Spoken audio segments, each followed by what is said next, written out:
Hey everyone, this is Sandeep back with another video. Guys, मैं जानता हूँ कि मैंने काफ़ी दिनों से वीडियो नहीं बनाया हुआ है। कुछ हेल्थ इश्यूज़ थे, उसके कारण मैं वीडियोस नहीं बना पाया, नहीं डाल पाया। लेकिन मैं सोच रहा हूँ कि वापस अब मेरी जो स्विंग ट्रेडिंग मास्टर क्लास की जो सीरीज़ थी, जो डिसकंटिन्यू हो गई थी, जिससे मैं कंटिन्यू नहीं कर पाया था, और मुझे काफ़ी कमेंट्स भी आए, लोगों ने उन वीडियोज़ को अप्रिशिएट किया है, और जितने भी व्यूज़ आए हैं, I think I am happy for that. तो मैं आगे इस सीरीज़ को, स्विंग ट्रेडिंग मास्टर क्लास की सीरीज़ को कंटिन्यू करूँगा, और कोशिश करेंगे कि और भी जितने फ्री कंटेंट है, फ्री कोर्सेस है, मैं आपके लिए आगे लाता रहूँ। सो आज से हम लोग हमारी जो स्विंग ट्रेडिंग मास्टर क्लास की सीरीज़ है उसे कंटिन्यू करेंगे। और आज का जो टॉपिक है, आज जिस टॉपिक के बारे में हम लोग बात करने वाले हैं, वो है time frame for swing trading. इससे पहले मैंने काफ़ी सारे टॉपिक्स कवर किए हैं। इससे पहले का जस्ट रिकैप दे दूँ तो इससे पहले हमने प्राइस एक्शन के बारे में कवर किया था। अब ये जो पूरा सीरीज़ है, बेसिकली ये प्राइस एक्शन पे बेस्ड है, लेकिन इसमें काफ़ी सारे बेसिक्स ऑफ स्टॉक मार्केट जो होते हैं, बेसिक्स ऑफ ट्रेडिंग जो है वो मैं कवर कर दूंगा। ठीक है। अब जब भी हम लोग ट्रेडिंग करने जाएंगे, स्विंग ट्रेडिंग करने जाएंगे, या मान लो आपको इंट्राडे ट्रेडिंग भी करनी है, तो एक इंपॉर्टेंट फैक्टर जो मार्केट में होता है वो होता है टाइम फ्रेम, कि हम लोग कौन सा टाइम फ्रेम सेलेक्ट करें। ये सवाल हमारे दिमाग में आता है। ठीक है। अब इस सवाल का अगर हमें आंसर ढूंढना है, तो मैं एक सिंपल क्वेश्चन है जो आपके सामने रख रहा हूं। ठीक है। क्योंकि इस सवाल का जो जवाब है वो एक्चुअली ऐसा कोई एक बेस्ट टाइम फ्रेम मार्केट में नहीं है कि हम लोग बोल देंगे कि एक बेस्ट टाइम फ्रेम मुझे आप दे दो और उसी को यूज़ करके मैं ट्रेड करूंगा। ऐसा कुछ मार्केट में नहीं है। सब लोग अपने हिसाब से अलग अलग टाइम फ्रेम यूज़ करके ट्रेडिंग करते हैं। ठीक है। तो इसलिए मैंने बोला कि हाउ मेनी ट्रेड्स, ये मैंने क्वेश्चन आपको डाला है, ये आपको डिसाइड करना है कि मुझे कितने ट्रेड्स लेने हैं। क्योंकि आपकी सिचुएशन मुझे नहीं पता है। क्या आप फुल टाइम ट्रेडर बनना चाहते हो? क्या आप जॉब पे जाते हो और आपको मे बी मंथ में एक ट्रेड लेना है या वीक में एक ट्रेड लेना है, या आपके जॉब के अलावा भी आपको बहुत सारा टाइम मिल जाता है जिसके कारण आप डेली 4 से 5 ट्रेड ले सकते हो। तो ये बहुत ही सब्जेक्टिव मैटर है। इसलिए मैंने ये सवाल आपके ऊपर डाल दिया है कि हाउ मेनी ट्रेड्स, आपको कितने ट्रेड्स लेने हैं, हफ्ते में कितने ट्रेड लेने हैं, मंथ में कितने ट्रेड्स लेने हैं, और पूरे साल में कितने ट्रेड लेने हैं। ये अगर आपने ये डिसाइड कर लिया कि मुझे वीक में, मंथ में और ईयर में कितने ट्रेड्स लेने हैं, आपको अपनी फ्रीक्वेंसी अगर आपने डिसाइड कर ली कि ओके मुझे तो वीक में 4 ट्रेड लेने ही हैं, मुझे कोई प्रॉब्लम नहीं है, मैं ले सकता हूँ, क्योंकि मैं मार्केट को उतना ज़्यादा वॉच कर सकता हूँ। कुछ लोग ऐसे हो सकते हैं कि जो मंथ में 1 या 2 ट्रेड लेना चाहते हैं, क्योंकि उनको कंटिन्यूसली मार्केट को वॉच नहीं करना है। ठीक है। तो हम लोग स्विंग ट्रेडिंग की बात कर रहे हैं, बट थोड़ा मैं इंट्राडे के टॉपिक पे भी टच करूंगा। तो एक स्टैंडर्ड टाइम फ्रेम मैं आपको दे देता हूं कि अगर आप स्विंग ट्रेड करना चाहते हैं, स्विंग मतलब आराम वाला ट्रेड होता है। ठीक है। जिसमें आप बस ले लेते हो माल और आराम से कुछ 3-4 दिनों के लिए, मिनिमम बोलते हैं ना 2 से 3 दिनों के लिए आप बैठ जाते हो शांति से। ठीक है। तो उस मामले में, इस पर्टिकुलर वे में स्विंग अगर आप करना चाहते हो, तो हम लोग पहले तो एनालिसिस करेंगे कि हमें कौन से स्टॉक में कब, कहाँ, कैसे ट्रेड लेना है। राइट। तो एनालिसिस हम लोग जो करेंगे वो हम लोग करेंगे हमारे डेली चार्ट के ऊपर। ठीक है। तो आप यहाँ पे देख सकते हो कि एनालिसिस हम लोग डेली चार्ट के ऊपर करेंगे। फिर जो एंट्री होती है और एग्जिट होता है, ठीक है, तो एंट्री इंपॉर्टेंट होती है, एग्जिट तो हम लोग प्रॉफिट के हिसाब से ले लेंगे या स्टॉप लॉस के हिसाब से ले लेंगे। एंट्री हम लोग जो लेते हैं 1 आवर या 30 मिनट्स के चार्ट पे लेते हैं। बहुत ही सिंपल है, मैं आपको चार्ट पे भी ये करके दिखाऊंगा, एक प्रैक्टिकल एग्जाम्पल दूंगा। ठीक है। तो एनालिसिस हम लोग डेली चार्ट पे करते हैं, एंट्री हम लोग 1 आवर या 30 मिनट के चार्ट पे लेते हैं। अब अगर आप इंट्राडे करना चाहते हो तो उसमें आप थोड़ा एक स्टैंडर्ड होता है कि आर्ली पे बहुत सारे लोग आर्ली चार्ट जो होता है उस पर एनालिसिस करते हैं, और एंट्री जनरली 15 या 5 मिनट्स के चार्ट पे लेते हैं। लेकिन ये मैं सब्जेक्टिव रखता हूँ, ये आप डिसाइड करो कि आपको कहाँ पे कौन सा टाइम फ्रेम यूज़ करना है। आप 5 मिनट यूज़ कर सकते हो, अगर 5 मिनट यूज़ कर रहे हो तो 1 घंटे का एनालिसिस के लिए यूज़ कर लो। ठीक है। अगर आप वीकली चार्ट एनालिसिस के लिए यूज़ कर रहे हो तो आप डेली पे एंट्री ले लो। तो ये मल्टीपल ऑफ फैक्टर्स जो होते हैं जनरली टाइम फ्रेम्स के, वो आप अपने हिसाब से डिसाइड कर सकते हो। बस थोड़ा उनमें गैप होना चाहिए। वीकली अगर आप एनालिसिस कर रहे हो तो डेली पे एंट्री ले लो, डेली पे आप एनालिसिस कर रहे हो तो आर्ली पे ले लो। ये कुछ स्टैंडर्ड्स है जो हम लोग यूज़ कर सकते हैं। ठीक है। तो प्रैक्टिकली हम लोग एक एग्जाम्पल देख लेते हैं। आई थिंक एग्जाम्पल आपको बहुत ज़्यादा अच्छे से हेल्प करेगा ये समझने के लिए। तो मैं आ जाता हूँ मेरे धन के प्लेटफॉर्म पे अभी। तो धन का प्लेटफॉर्म मैं यूज़ करता हूँ। तो मैंने एक काम करते हैं, टाटा स्टील का एग्जांपल हम लोग यहाँ पे ले लेते हैं। ठीक है। तो मान लो मुझे टाटा स्टील में इंटरेस्ट है और मुझे टाटा स्टील में कुछ अच्छा पैटर्न दिख रहा है और मैं उसमें ट्रेडिंग करना चाहता हूँ, तो मैं एनालिसिस करना शुरू कर दूंगा। तो थोड़ा पास्ट का हम लोग यहाँ पे एनालिसिस करेंगे। ऑलरेडी यहाँ पे एक मैं इसको डिलीट कर देता हूँ एक्चुअली, ठीक है, तो आपको कुछ नहीं दिखेगा। तो मैं मान लो कि चार्ट को एनालाइज कर रहा हूँ, मैं देख रहा हूँ कि चार्ट में मुझे कुछ ऐसा अच्छा कुछ दिखाई दे रहा है क्या। तो ट्रेंड के बारे में हमने थोड़ी बात की थी, राइट। तो यहाँ पे आप देख सकते हो कि अब फिलहाल जो टाटा स्टील है यहाँ पिछले कुछ दिनों में ऐसे ऊपर की तरफ जा रहा है, मतलब अप ट्रेंड में जा रहा है, राइट। तो मैं ये देखना चाहता हूँ कि मेरे पास कोई इस ट्रेंड में, देखो ये पूरा अप ट्रेंड में ही है, अगर आप यहाँ से यहाँ तक खींचोगे ये लाइन तो ये पूरा अप ट्रेंड में ही है, ठीक है। तो ये जा रहा है ऊपर की तरफ जा रहा है, और मुझे एक अच्छा सा पैटर्न यहाँ पे दिखाई दिया है। प्राइस एक्शन, मतलब जनरली पैटर्न्स जो होते हैं वो भी प्राइस एक्शन में ही आते हैं, क्योंकि उससे हमें सप्लाई और डिमांड के बारे में पता लगता है। तो जैसे आप यहाँ पे देख सकते हो, ये एक लाइन में यहाँ पे ड्रॉ कर देता हूँ और एक लाइन में यहाँ पे नीचे ड्रॉ कर देता हूँ। तो आप देख सकते हो कि यहाँ तक मार्केट ऊपर गया, फिर नीचे आया और यहाँ से अचानक डिमांड आनी शुरू हो गई। अगर इसको ऐसे जोड़ भी देंगे तो भी चलेगा, ठीक है।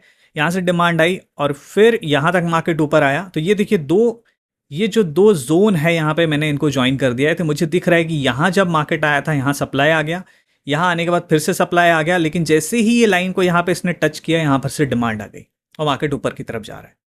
तो मेरी ये एनालिसिस मुझे लग रही है कि अब यहाँ से जब ये लाइन के ऊपर अगर टाटा स्टील निकलेगा तो मुझे अच्छा प्रॉफिट हो सकता है, ऐसा मेरा प्रेडिक्शन है। प्रोबेबिलिटी के साथ मैं जा रहा हूँ, ऐसा होगा, हमेशा होगा, ये कोई भी नहीं बता सकता है, ठीक है। ये बहुत ही इंपॉर्टेंट पॉइंट है। आप बोलोगे मुझे परफेक्ट ट्रेड बता दो, कोई परफेक्ट ट्रेड नहीं होता है। It's all about risk to reward, और हमारे जो प्रॉफिट्स होते हैं वो over a longer period of time होते हैं, over a longer period of time.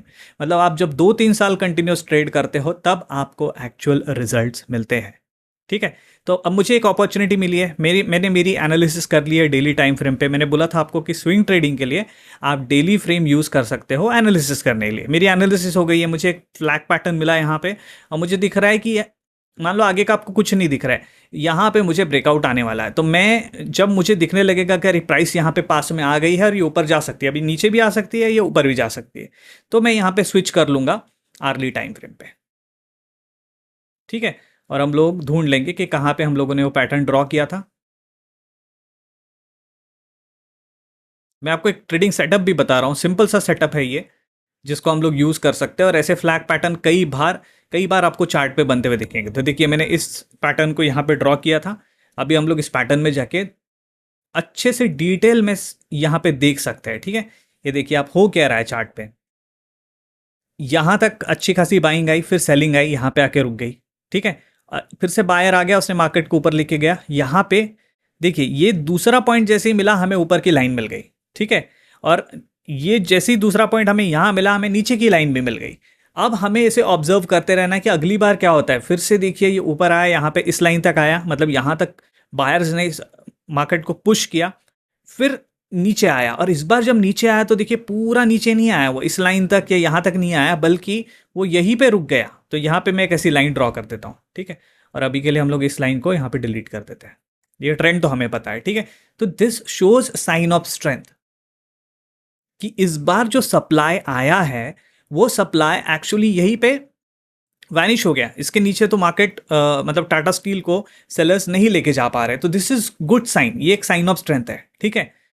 फिर हम लोग इस एनालिसिस को फिर आगे करेंगे। देखिए यहाँ पे ब्रेकआउट हुआ, इस लाइन के ऊपर प्राइसेस निकली, अचानक फिर से अंदर आ गई, और देखो यहाँ फिर से प्राइसेस सपोर्ट ले रही है, मतलब यहाँ प्राइसेस फिर से रुक रही है। तो ये एक तरीके का हमें इंडिकेशन मिल रहा है कि यार प्राइसेस ऊपर यहाँ से जा सकती है। तो मैं क्या करूंगा ना, ये रेजिस्टेंस मान लो यहाँ पे मार्क कर दूंगा, जैसे ही यहाँ पे ऊपर प्राइसेस निकलेगी मैं यहाँ पे एंट्री ले लूंगा, और मैं अपना कुछ तो स्टॉप लॉस यहाँ पे डिसाइड कर लूंगा। तो हम लोग यहाँ पे मान लो एंट्री ले लेते हैं, और मैं समझ के चलता हूँ कि पिछला जो मेरा सपोर्ट था उसी के नीचे मैं स्टॉप लॉस रख देता हूँ कि अगर ये इसके अंदर आ जाएगा तो मेरा स्टॉप लॉस ट्रिगर हो जाएगा, ठीक है। इसके नीचे थोड़ा सा बफर रखा है मैंने इस लाइन के नीचे, और आप देख सकते हो कि ये यहाँ से कितना ऊपर गया है। अगर मान लो आपने एक वीक का नज़रिया लिया है तो हमें यहाँ पे आराम से 1:4 का 1:3.8 का टारगेट मिल रहा है। आपने 1:3 भी रखा है। अगर आपने मेरा एक पुराना वीडियो अगर नहीं देखा है जिसमें मैंने सारे कैलकुलेशन बताए हुए हैं कि रिस्क टू रिवॉर्ड की कैलकुलेशन किस तरीके से होने चाहिए, किस रिस्क टू रिवॉर्ड पे आप प्रॉफिटेबल होते हैं, वो सारी चीज़ें मैंने डिटेल में पिछले वीडियो में कवर की है। आप इस सीरीज़ में प्लेलिस्ट में जाके वो चेक कर सकते हो, ठीक है। और एक तरीके से देखो तो यहाँ पे ये वापस नीचे आया, मेरा स्टॉप लॉस भी ट्रिगर नहीं हुआ, ये फिर से ऊपर चला गया। और अगर मैं इसको लंबा होल्ड करता तो आप सोचो मुझे कितने अच्छे प्रॉफिट्स यहाँ पे मिल सकते थे। एंड ऑलमोस्ट ये 1:7, 1:10 की रेंज में है, उससे भी ऊपर गया है। तो इस तरीके से हम लोग प्राइस के एक्शन को स्टडी करके, इसलिए मैंने वाई प्राइस एक्शन वाला टॉपिक लास्ट वीडियो में कवर किया था, इस तरीके से हम लोग ट्रेड कर सकते हैं। तो आपको क्या करना है, इसकी बहुत ज़्यादा प्रैक्टिस करनी है। ठीक है, मैंने आपको बता दिया, ये सेटअप भी दे दिया। बेसिकली ये सिंपल सा सेटअप है जो काफ़ी लोग यूज़ करते हैं, मैं भी इसे यूज़ करता हूँ। ठीक है, तो आपको क्या करना है, डेली टाइम फ्रेम पे आपकी एनालिसिस करनी है, जैसे मैंने यहाँ पे की। राइट, मैं एक बार रिकैप कर देता हूँ आपको कि मैं देख रहा हूँ कि डेली टाइम फ्रेम में मुझे सप्लाई एंड डिमांड किस तरीके से दिख रहा है। ठीक है, और मुझे जैसे ही मुझे एक अपॉर्चुनिटी मिली यहाँ पे कि ये मेरा सप्लाई जोन था जहाँ से सेलर आता था और इस पर्टिकुलर स्टॉक को नीचे गिराने की कोशिश करता था। इस बारी यहाँ पे ऐसा नहीं हुआ है, इस बारी यहाँ पे स्टॉक गिरा नहीं है। ठीक है, उसने उसको ब्रेकआउट दे दिया है, तो मेरी यहाँ पे एंट्री हो जाएगी। मैं एक छोटा सा स्टॉप लॉस रख दूंगा और मैं वेट करूंगा कि मुझे 1:3 या 1:4 मिल जाए। जैसे ही मुझे मिलेगा मैं यहाँ से निकल जाऊंगा। तो मान लो आपको ऐसे 10 ट्रेड मिलते हैं। ठीक है, और 10 में से अगर आप 7 बार भी फेल हो जाते हो, कंसिडर करो। ठीक है, और 1:3 का आपने रिस्क रिवॉर्ड रखा हुआ है जिसमें आप 3 बार भी जीतते हो अगर, ठीक है, तो भी आप ब्रेक इवन पे रहते हो। किस तरीके से, तो 3 बारी। तो इसको यहाँ पे हम लोग एक काम करते हैं, टैब पे आके समझ लेते हैं। मैं आपको बताता हूँ ये किस तरीके से काम कर रहा है। मुझे एक्चुअली एक नया पेज ऐड करना पड़ेगा। ठीक है, मान लो आपने टोटल कितने ट्रेड लिए, टोटल आप 10 ट्रेड्स ले रहे हो। ठीक है, जिसमें से आपने रिस्क टू रिवॉर्ड क्या रखा हुआ है वो भी हम लोग ले लेते हैं यहाँ पे, कि मैंने 1:3 का रिस्क टू रिवॉर्ड रखा हुआ है। जितना ज़्यादा रिस्क टू रिवॉर्ड रखोगे उतना उतना अच्छा होता है स्विंग ट्रेडिंग में बेसिकली।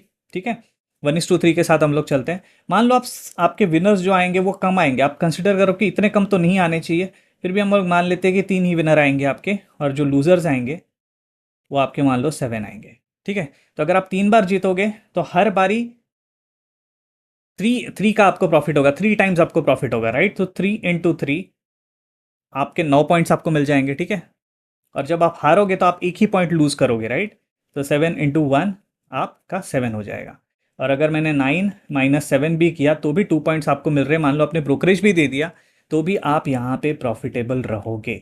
एक सिंपल सेटअप के साथ मैं आपको बता रहा हूँ, इस सेटअप को आप यूज़ करके भी प्रॉफिटेबल बन सकते हो। लेकिन इस सेटअप को आपको बहुत ज़्यादा प्रैक्टिस करना पड़ेगा, और प्रैक्टिस करने के बाद ही आप इसको यूज़ कर पाओगे। इसके लिए आपको स्टॉक की एनालिसिस भी करनी पड़ती है। आगे चल के मैं एक पूरा आपको फंडामेंटल्स बता दूंगा कि स्टॉक भी कहाँ से चुनने हैं या फिर किस तरीके से पिक करने हैं, उस पर भी एक वीडियो मैं आपको दे दूंगा। ठीक है, तो आई थिंक हमने टाइम फ्रेम समझ लिया आज कि स्टैंडर्ड टाइम फ्रेम हम लोग यूज़ कर सकते हैं एनालिसिस के लिए। डेली चार्ट हम लोग यूज़ करेंगे। ठीक है, मैंने आपको बताया कि डेली चार्ट हम लोग यूज़ करेंगे। एंट्री जो हम लोग लेंगे 1 आवर या 30 मिनट के चार्ट पे लेंगे। ठीक है, इंट्राडे का ये कोर्स बेसिकली नहीं है, तो मैं इंट्राडे का जस्ट मैंने एक यहाँ पे आपको आइडिया दिया हुआ है, आपको इसको यूज़ करने की ज़रूरत नहीं है। ठीक है, एंड हाउ मेनी ट्रेड्स आप डिसाइड करो। मैंने आपको डेली चार्ट पे बताया है और एंट्री आर्ली चार्ट पे बताइए। अगर आपको उससे भी छोटे टाइम फ्रेम पे जाना है तो आप जा सकते हो। अगर चाहिए तो मैं एक छोटा सा और एग्जाम्पल यहाँ पे क्रिएट कर देता हूँ, आर्ली चार्ट वाला। ठीक है, तो हम लोग ये काम करते हैं कि आर्ली चार्ट पे हम लोग एनालिसिस करेंगे, और मैं सब डिलीट कर देता हूँ। मान लो 5 मिनट्स चार्ट पे हम लोग एंट्री लेंगे। तो इसके लिए ना मैं निफ्टी का चार्ट हम लोग रेफ़र करते हैं। चलो थोड़ा सा एक अलग सा एग्जांपल हम लोग देख लेंगे। तो निफ्टी का चार्ट मैं यहाँ पे ओपन करता हूँ, निफ्टी, या फिर इसी चार्ट पे मैं एग्जांपल दिखा देता हूँ, सिंपल रहेगा। तो अभी मैं आर्ली पे स्विच हो गया हूँ। ठीक है, और आर्ली पे स्विच हो जाता हूँ मैं, एक्चुअली मैं हुआ नहीं हूँ स्विच, वहाँ पे हो जाता हूँ स्विच। ठीक है, और यहाँ पे अभी हम लोग देखते हैं। तो मुझे अब देखिए, मैं अगर अर्ली चार्ट पे एनालिसिस कर रहा हूँ, मुझे यहाँ पे भी एक फ्लैग पैटर्न दिखाई दे रहा है। इवन यहाँ पे भी दिखाई दे रहा है, यहाँ पे भी दिखाई दे रहा है। तो मैं क्या करूँगा, यहाँ पे ये ऐसे फ्लैग की लाइन बना दूंगा, यहाँ पे भी एक ऐसे फ्लैग की लाइन बना दूँ। ठीक है, तो मुझे दिख रहा है यहाँ पे। अब हो क्या रहा है, यहाँ पे आप आसानी से देख सकते हो कि मार्केट ऐसे ऊपर जा रहा था और अचानक यहाँ से सप्लाई आना शुरू हुआ, यहाँ तक फिर डिमांड आई, फिर सप्लाई आया, फिर डिमांड आई। देखो डिमांड कैसे टच हो रही है। तो जब आपको 2 पॉइंट मिल जाएंगे ऊपर की लाइन आपकी बन जाएगी, जब आपको नीचे 2 पॉइंट मिल जाएंगे नीचे की लाइन बन जाएगी, और यहाँ से सीधे ये ब्रेकआउट देके ऊपर निकल गया। राइट, तो ये अर्ली चार्ट पे मैं इसको ऑब्जर्व करते रहूँगा, और जैसे ही मुझे दिख रहा है कि ये यहाँ पे आ रहा है और यहाँ पे इसका कैसा बिहेवियर है, तो इसके लिए हम लोग 5 मिनट के चार्ट पे स्विच कर जाएंगे। ठीक है, 5 मिनट चार्ट पे स्विच करके हम लोग वहाँ पे एनालिसिस देखेंगे, क्योंकि एंट्री तो हमें 5 मिनट के चार्ट पे लेनी है मान लो। तो मुझे थोड़ा पीछे आना पड़ेगा, कौन से डेट की वो एंट्री थी, मुझे देखना पड़ेगा। ओके, मुझे मिल गया है। ठीक है, अब यहाँ पे आप आराम से समझ सकते हो supply and demand 5 minute chart पे क्या हो रहा है। ये देखिए 5 मिनट चार्ट पे यहाँ पे क्या हो रहा है, ये सीधे यहाँ पे आया। देखिए पहला सपोर्ट यहाँ पे इसने बनाया, यहाँ पे आगे रुक गया। सपोर्ट रेजिस्टेंस का वीडियो जल्दी आने वाला है, उसे भी हम लोग डिटेल में कवर करेंगे। ठीक है, और सीधा ब्रेकआउट करके ऊपर चला गया। मान लो आपकी ये एंट्री छूट गई, तो ये देखिए फिर से नीचे आया है, राइट। अगला सपोर्ट इसने बनाया और यहाँ पे देखो ये ऊपर निकल गया। तो मान लो आप यहाँ पे एंट्री लेते हो, यहाँ पे कहीं पे आप एंट्री लेते हो, यही सब नीचे का सपोर्ट का आप स्टॉप लॉस रख देते हो, तो भी आपने यहाँ तक हम लोग देते हैं 1:3 आपने यहाँ पे भी बना लिया है। तो देखिए कितने दिन का ट्रेड था ये। 14 मई को हम लोगों ने एंट्री ली है, 15-16 तारीख को आपने एग्जिट कर लिया है। 14, 15, 16 3 दिन में आपको 1:3 का यहाँ पे प्रॉफिट मिल गया। आपको डिसाइड करना है कि आपको कितने ट्रेड्स लेने हैं, उस हिसाब से आप अपनी टाइम फ्रेम जो है वो डिसाइड कर सकते हो। ठीक है, तो आई थिंक हमने काफ़ी अच्छे से टाइम फ्रेम और एक सिंपल सी स्ट्रैटेजी को भी इस वीडियो में कवर किया है। आगे हम लोग इस सीरीज़ को कंटिन्यू करेंगे, मैं और भी वीडियोस लेके आऊँगा, बट इस वीडियो को देखकर आप इसकी प्रैक्टिस कीजिए। मल्टीपल स्टॉक्स पे डायरेक्ट एंट्री मत लीजिए, पहले आप पेपर ट्रेडिंग करिए, पहले इस स्ट्रैटेजी को, इस सेटअप को, इस टाइम फ्रेम वाले सेटअप को ठीक से समझिए, और उसके बाद में आप ट्रेडिंग करना मार्केट में शुरू करिए। ठीक है, तो मैं मिलता हूँ आपको नेक्स्ट वीडियो में। तब तक के लिए आप अपना ध्यान रखिए, खुश रहिए। हम लोग मिलते हैं नेक्स्ट वीडियो में, जहाँ पे हम लोग इस सीरीज़ को कंटिन्यू करेंगे। Thanks for watching guys, see you in the next video, bye.